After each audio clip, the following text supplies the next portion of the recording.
Я Настя Ильчебаева, и чаще всего вы могли меня видеть в выпусках новостей. За годы работы я повидала многое. А сейчас решила сменить бешеный ритм города на размеренность сельской жизни. Для чего?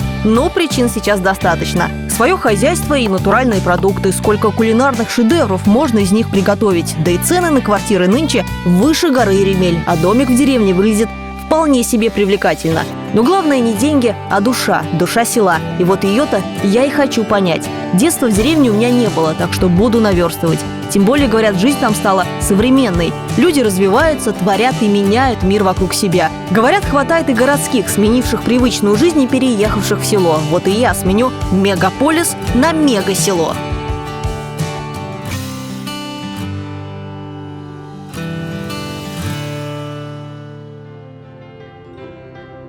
Тишина, красота. А какой запах трав!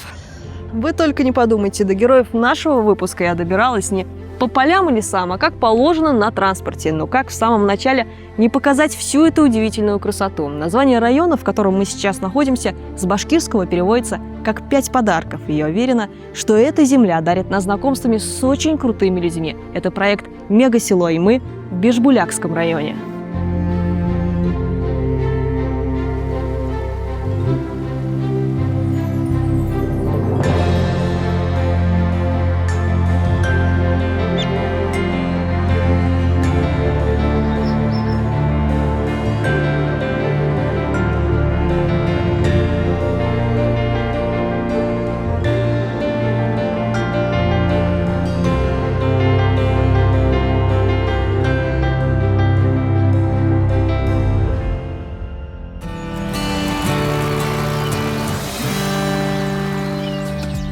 Коллекционер ретро-машин, владелец музея старинных предметов и улиточной фермы, меценат. Вам кажется, я говорю о каком-то французском аристократе? Нет, все это о нашем земляке, сельском парне Газизе. И жизнь у него интереснее многих парижан.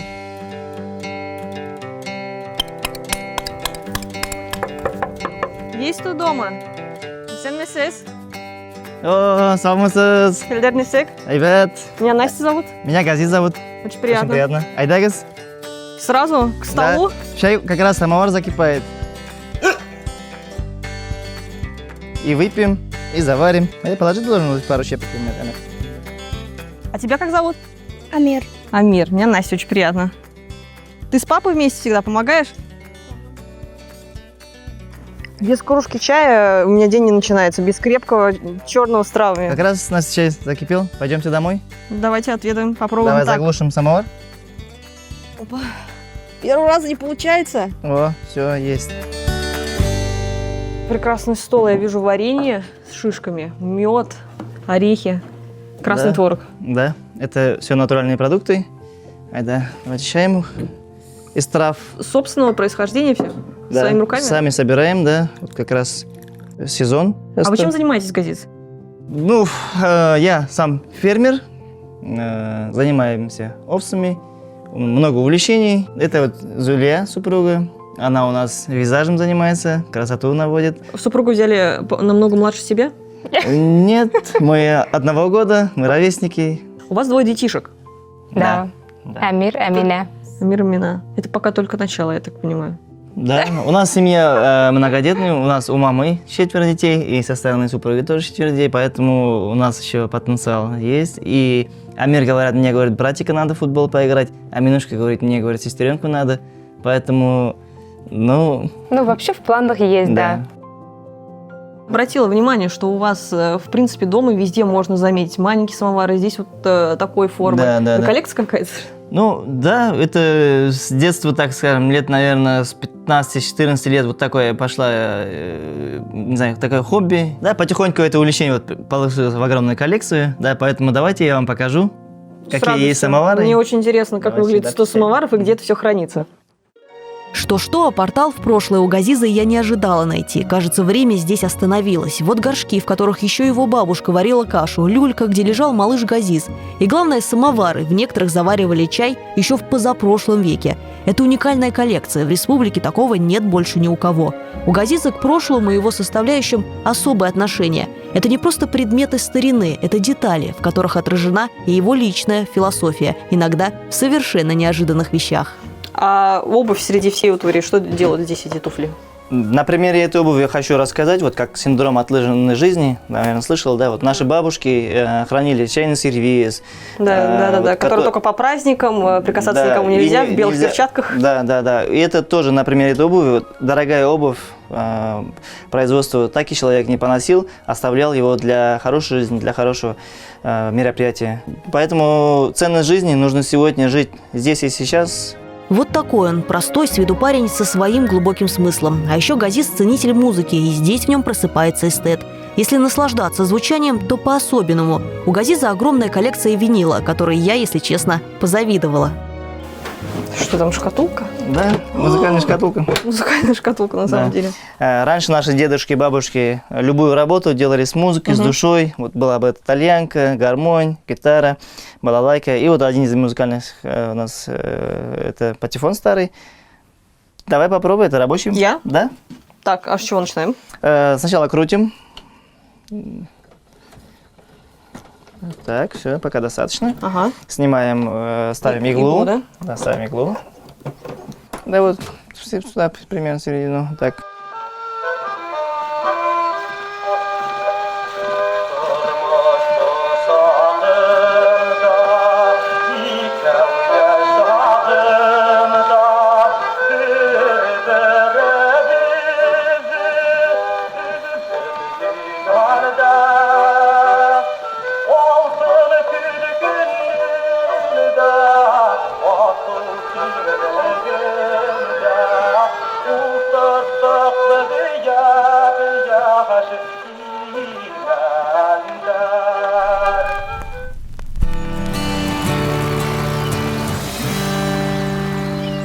Кто сказал, что мужчины не играют в игрушки, просто они растут вместе с ними? Так, Газиз, что это за богатство? Это моя небольшая коллекция автомобилей. Это у нас ЛуАЗ, это ИЖ-59. Это тоже транспорт? Да, это экологически чистый транспорт. Не нужен бензин, не нужно ничего. Это горбатый запорожец.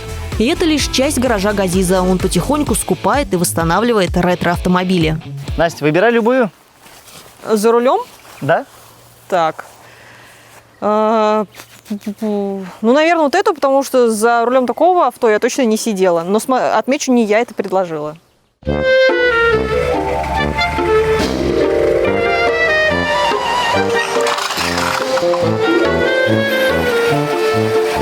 Телекомпания возместит.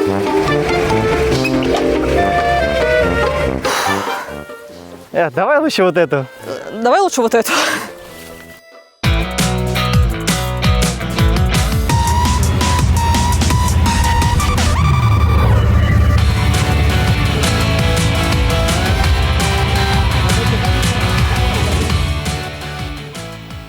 Газиз, вот эти поля, просторы, это чье?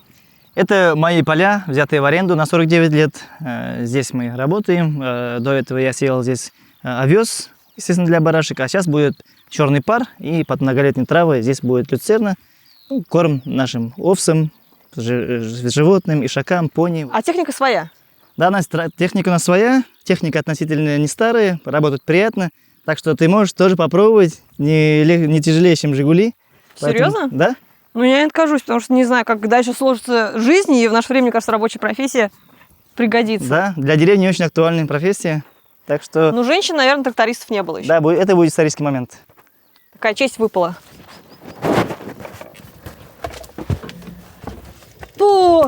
Так, а интересно, легко ли это мне дастся вообще?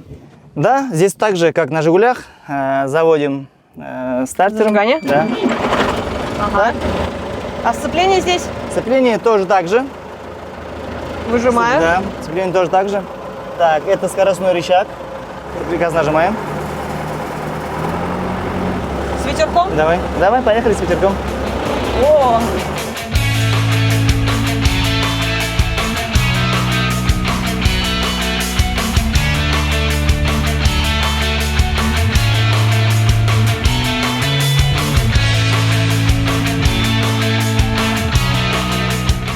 Газиз, Да. ну как, возьмете меня к себе? Ну, для первого раза очень даже неплохо, да. Намного лучше, чем первые курсы ПТУ. Даже так? Да. Ну, я думаю, надо сразу приступить к переговорам по заработной плате. Что обещаете? Но в сезон мы оплачивают прямо в день от 1000 до 2000 рублей примерно для сельской местности. Я думаю, это нормально. Это сколько в месяц получается выходит? 50-60 тысяч получается. Нормально.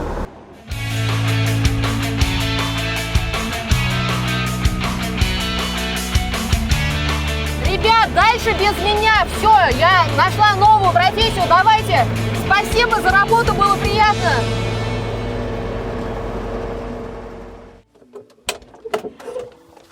Ну, я вам скажу, работка не из легких. Вот буквально минут 10 мы уже все вспотели.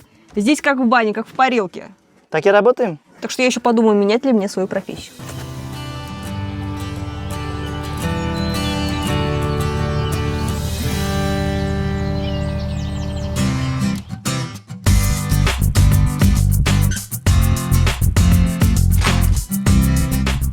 А у Зули свое поле работы, а точнее свой островок красоты. С этого салона для многих жительниц Бишбуляка и начинается праздник. Зуля с детства мечтала заниматься творчеством.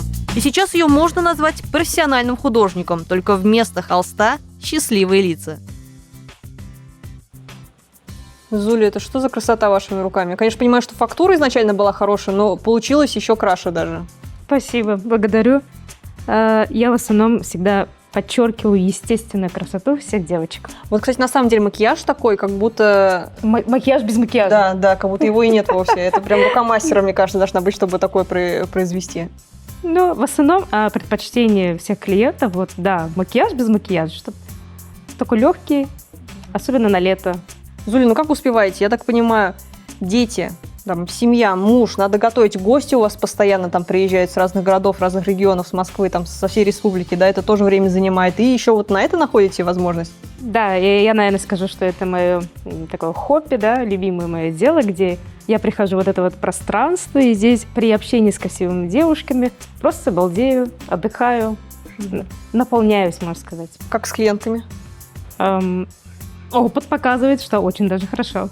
Всегда хорошие отзывы. Наталья, не страшно в кресло садиться? Уже доверяете Зуле? Конечно, я Зулю знаю давно, и поэтому я была рада прийти сюда, чтобы мне сделали классный макияж. Слушайте, а вот вообще сельская местность, да, райцентр, но есть все равно вот возможность как-то, если захотеть там сделать себе брови, ногти, вот это все женские радости? Конечно. В сельской местности каждый может прийти, сделать себе макияж, прическу, и благодаря вот то, что у нас Зуля есть, это большой плюс, наверное, для невест, для молодых девушек. Я считаю, очень классно. То есть проблем с такими услугами здесь нет? Нету.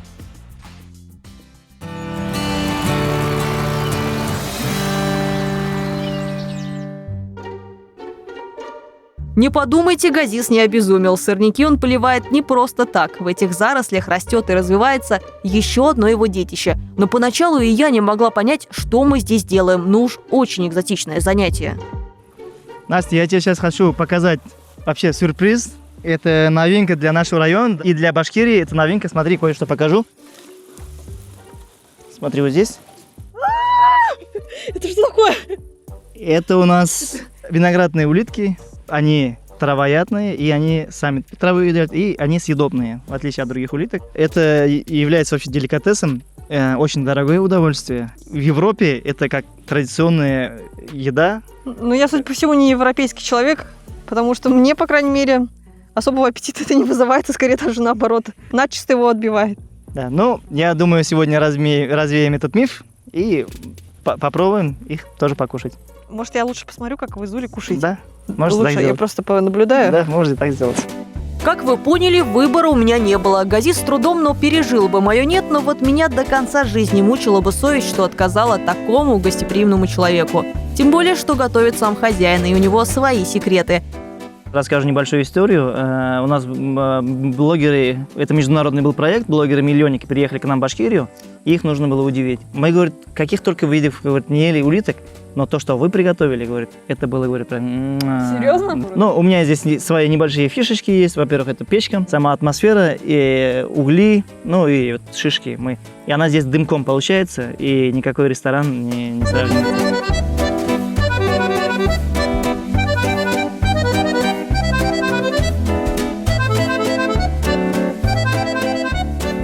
Бишбулякский кулинарный шедевр. Понюхай. Зелёные? Понюхай. Пахнет даже... Пахнет специями.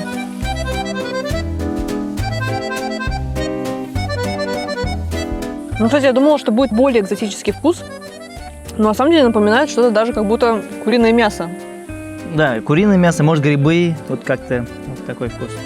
Ну и прекрасный вот этот оттенок зелени, вот это сливочного масла, когда Да, запиваешь да. просто. Как там говорили? Найс, белиссимо. Да, так точно.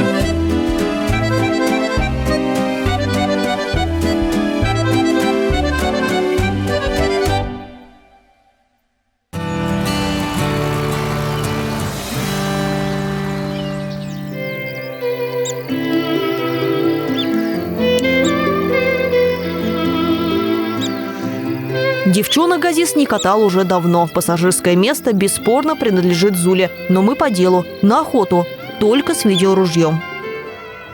А, вон там, видишь, сурки. Вон сусики пробежали. Очень много, да? Я смотрю, вот эти лунки. Да, да, это лунки, это все сурки, да. В Бишбулякском районе проживает одна из крупнейших в республике колоний сурка-байбака. Это совершенно безобидные зверьки, питаются растениями, живут дружно и всегда предупреждают соседей о возможной опасности. Вот у нас табун, смотрите, ходит, смотри, ходит. О, смотри, овса родила. Смотри, смотри, смотри, смотри, видишь? Овечка отделилась. Рядом ягненок стоит. О, Прикольно. два даже вроде, нет?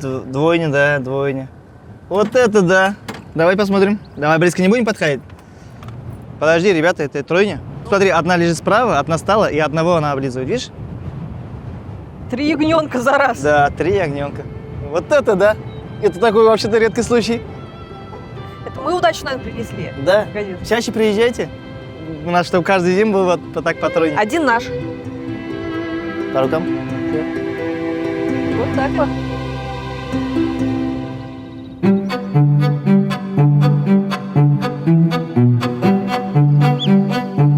Настя, я вообще занимаюсь овцеводством. Это вот наше стадо, наше вот поголовье. Здесь порядка 380 голов. Угу, внушительно.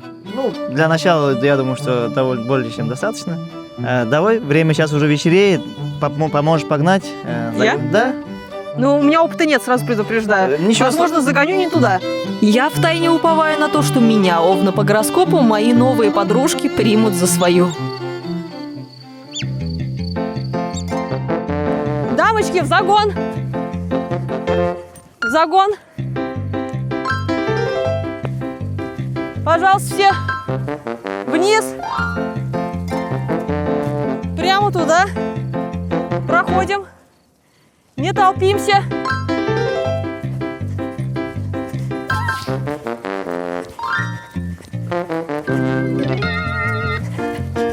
Стойте! Тук-та!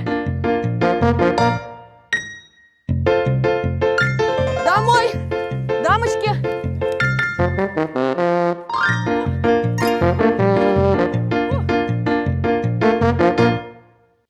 Так, давай, Настя, я тебе помогу.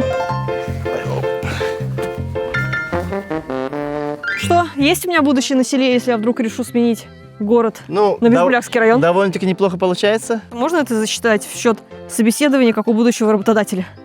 Все, Ну все тогда, по рукам. давай, все. Надеюсь, убытки не сильно понесли. Нет, не сильно. Это Газис еще не знает, что утренняя ревизия покажет потери -3 парнокопытных. Закат, красота. Бишбуляк, я остаюсь!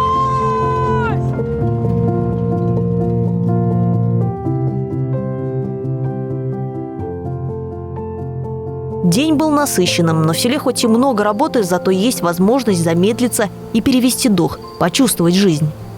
Применяли бы на что-нибудь свою жизнь, этот образ жизни? Бывает такое, да. Хочу в город. Это когда вот работы много, когда бывает, да, там Посевная. устаешь там немного, да.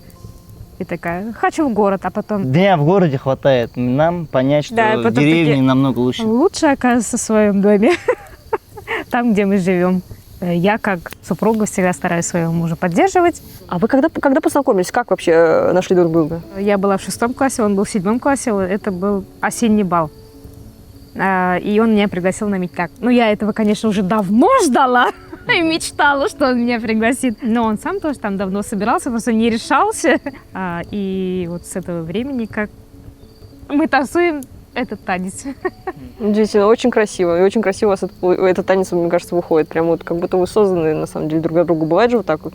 Я из дома особо вот максимум уезжал на неделю, и мне кажется, очень тяжело семьям, которые мужья работают вахтами, да, уезжают, детей не видят. И я вот думаю, что и в селе можно работать, чтобы мужчина был рядом с семьей, и в деревне можно вполне зарабатывать, достойно жить, не обязательно уезжать за большими деньгами на севера и в ущерб себе, семье, здоровью.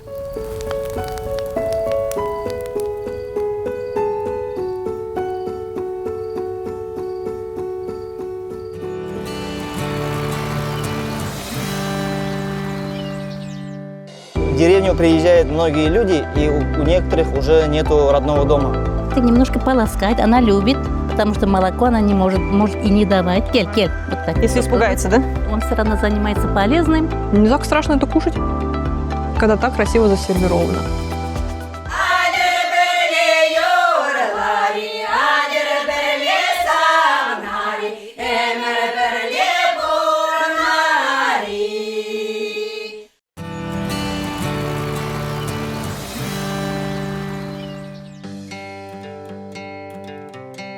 Сегодня Газиз пообещал мне показать другую сторону сельской жизни, то, как ее видит и чувствует только он, и за что любит, и почему никогда не променяет село на город.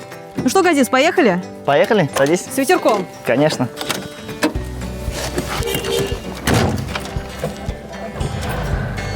А направляемся мы в парк родной деревни Газиза Кунакулова посмотреть, как воплощается в жизнь удивительная идея местных. Когда-то в центре находилась конюшня, и за последние десятилетия она превратилась в заброшенное здание, сильно портила вид. Сельчане решили, а почему бы всем не взяться, да и не превратить участок в цветущий парк. В деревню приезжают многие люди, и у некоторых уже нету родного дома. В свое время люди все из деревень уезжали. Сейчас есть возможности, средства, они бы готовы миллионы денег отдать, чтобы приехать в деревню, а, к сожалению, они родной дом уже продали, отцовский дом продали.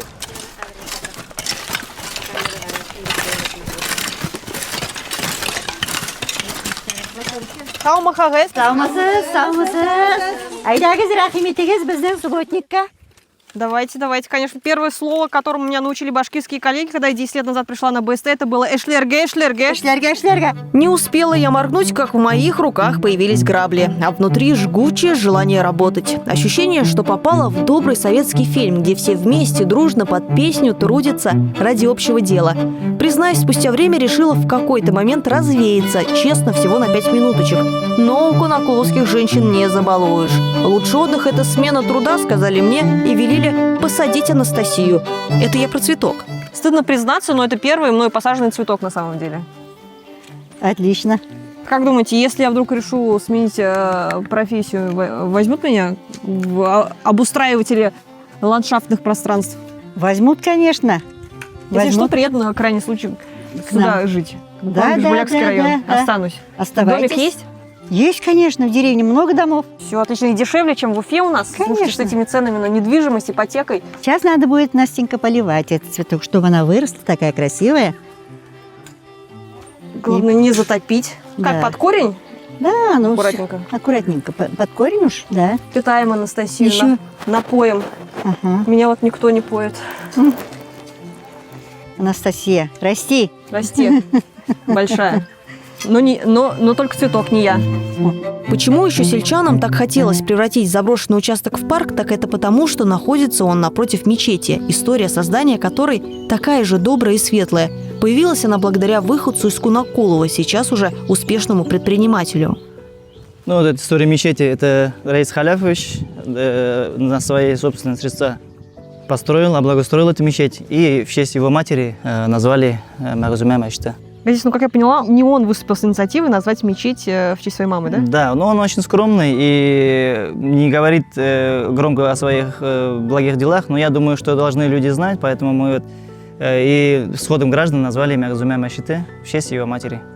А он как сам отреагировал? Ну, он только поблагодарил, спасибо сказал. Так.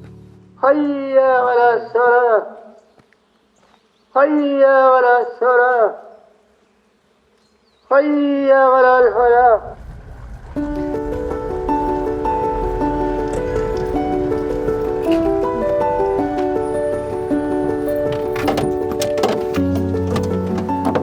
İstenmisiniz? Исәнмесез?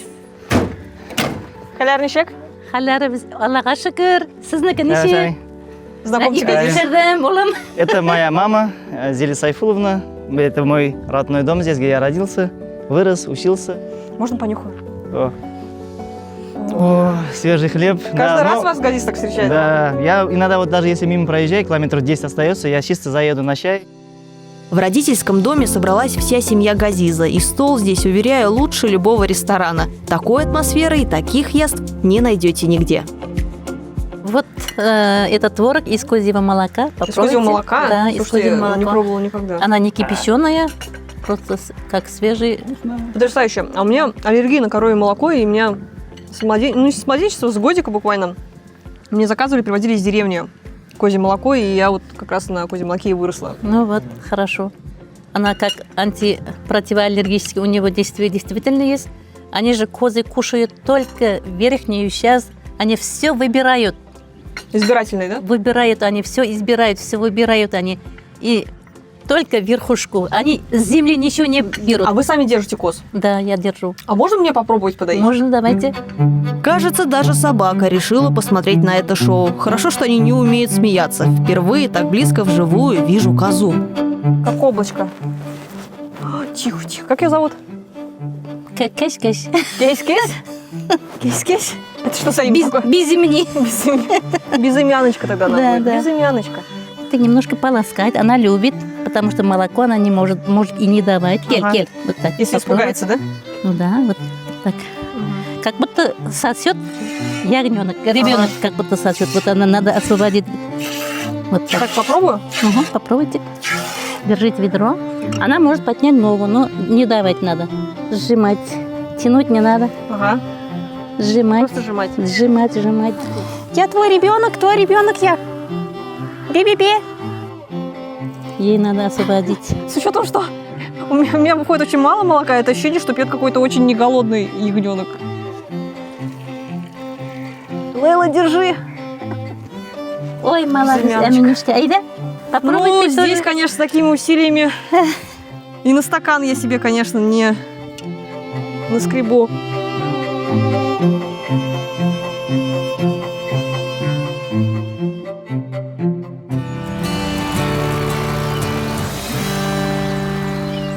Мне кажется, благодаря маме Газиз мог бы освоить еще одно бизнес-направление – цветочный магазин. У Зули Сайфуловны здесь просто оранжерея. Сама она говорит, что цветы делятся на две категории – для красоты и для здоровья. А можете мне вкратце рассказать самое полезное, что вот давайте 3 вида самой полезной травы? Вот таволга. Она такая приятный аромат, противовоспалительный, противовирусный действие. В основном жаропонижающий. Вот это действие у него работает 100%. Вот шалфей. У него разновидностей, 2-3 разновидности есть. Весь стебель, цветы, все полезное. Можно заваривать, пить, как чай, как лечебные средства. А я могу попробовать собрать? Покажете мне злачные Можете, места, пожалуйста, научите? попробуем. Покажем, вместе соберем. Если вы- Тогда давайте прямо сейчас, я думаю, не стоит терять время. Можно и сейчас. Поехать, пожалуйста.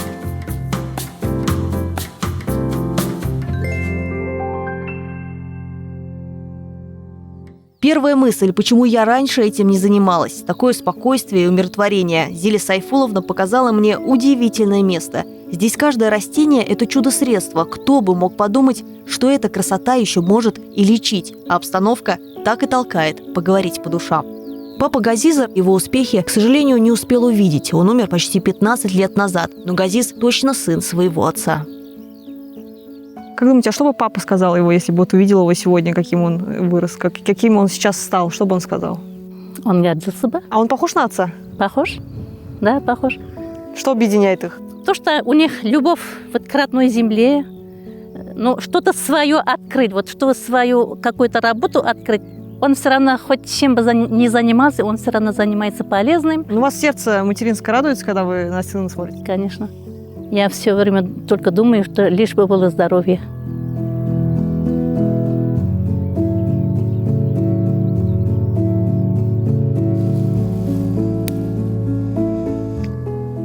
Если бы вы только знали, какой аромат. Останусь здесь.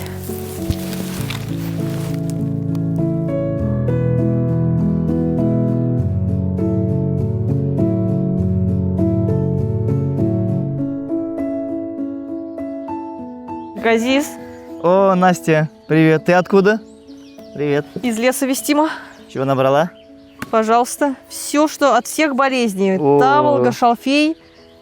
Мама твоя мне экскурс краткий Мгм. сделала. Мне Да. кажется, теперь я тут вот фу. На, Аптеками, на- в на аптеках больше не на нуждаюсь. целый сезон набрала. Надеюсь.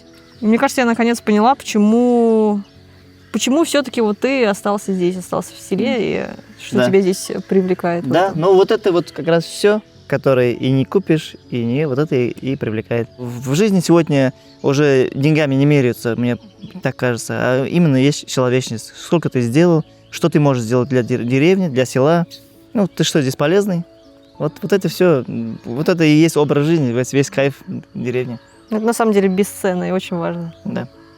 Кстати, Настя, я хочу тебе дать куштяныш от нашего села, от нашей деревни, чем мы занимаемся, чем мы живем.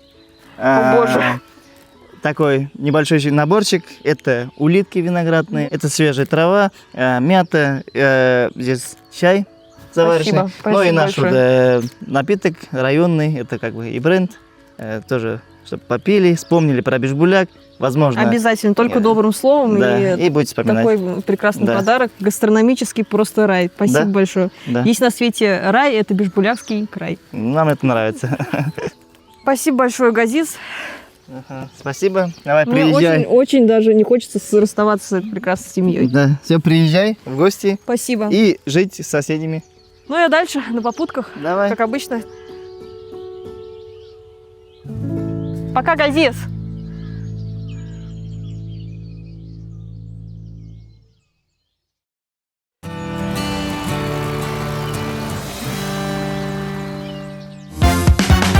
А сейчас мы отправимся к известному шеф-повару Айдару Хананову. Приготовим изысканные блюда из фермерских продуктов.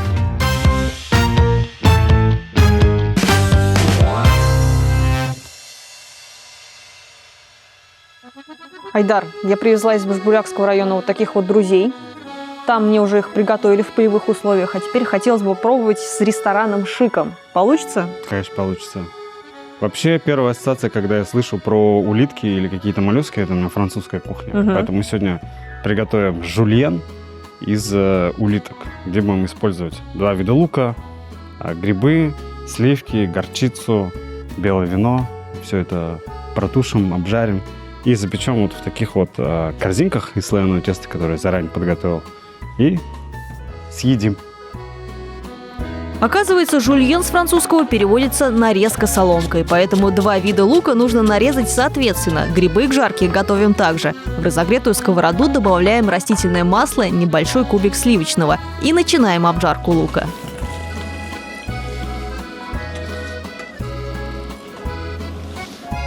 Можно добавить грибочки. На этом этапе немножко подсолим. Дальше мешать, мешать и мешать. Объем нашей начинки уменьшается на глазах, поэтому не бойтесь и кладите больше. Тебе надо соединиться вот с продуктами и чувствовать их. Добавляем вино, жирные сливки.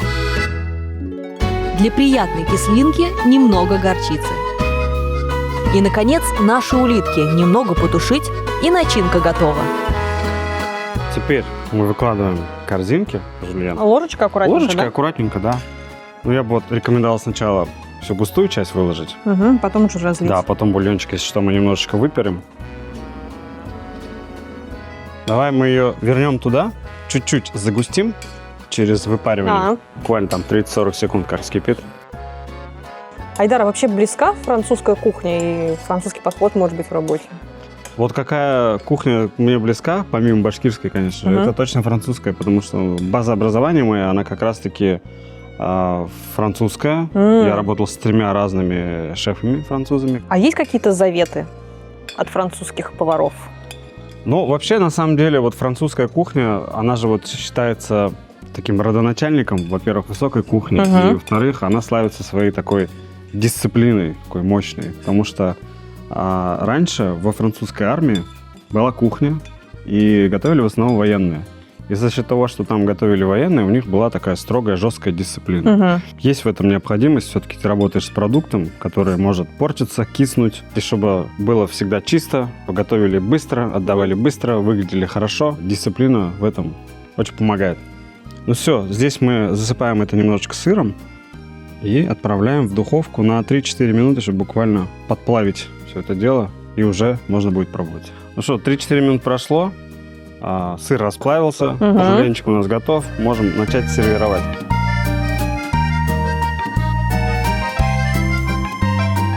Добавляем зелень, ну и будем считать, что блюдо готово. Вкус, кстати, более пикантный. Я думаю, как раз за счет горчицы и дополнительных ингредиентов. Но, в принципе, не так страшно это кушать, когда так красиво засервировано. Приятного аппетита!